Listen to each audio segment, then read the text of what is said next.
Hey, we've reached the last assignment of the semester. Give yourself a pat on the back or a clap or whatever if you're all caught up, because that's a good sign. So, this assignment, since we don't have a final or any sort of end of year review, this assignment is designed to have you look back a little bit into some of the topics that we covered throughout the semester, and you're going to select a few that maybe were particularly interesting to you to take a little bit of a closer look at.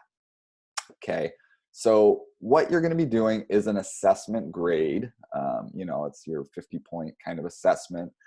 Just FYI, we're not going to really do a Cold War assessment in and of its own right, but you could include that as one of the topics in this if you so choose. So this assignment you will have until next Tuesday at 11:59 to turn it in. If you're done before that, great. That means you're basically done for the semester unless you have missing work. And then basically any school that's left, if you're all caught up, is you're done. If you have stuff to do, you have stuff to do.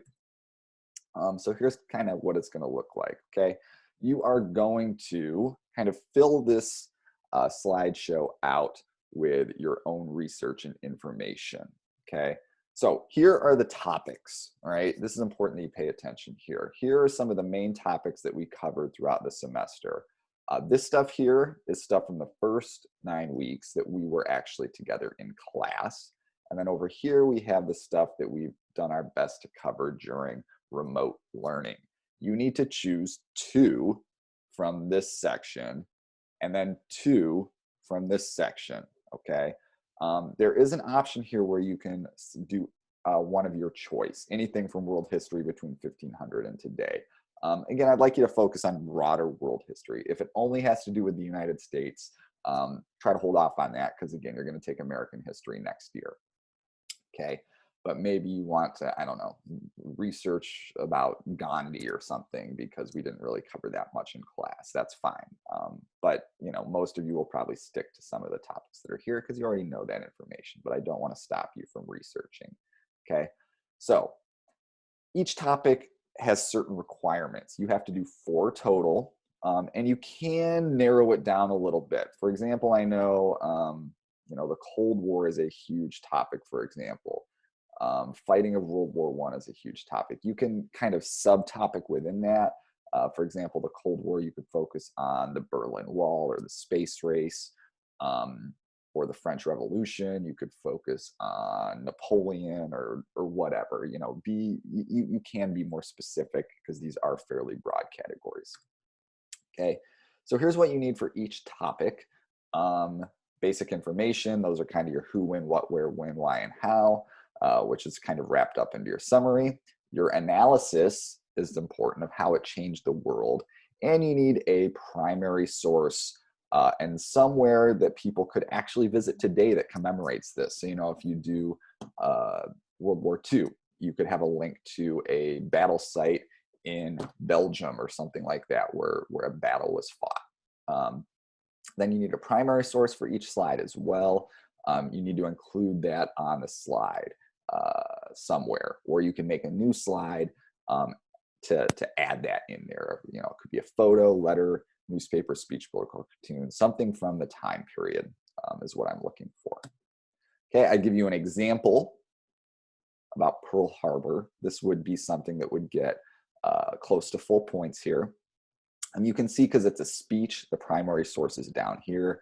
But let's say if you did a photo or something like that, you could make a new slide and put it on the next slide. You'll notice my little annoying Bitmoji appears several times throughout.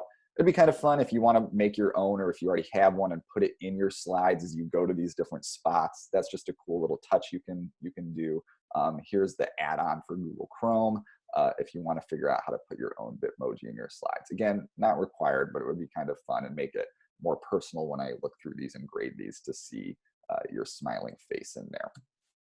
Okay, next is the template, right? There are 2 slides for each stop on your world tour, okay?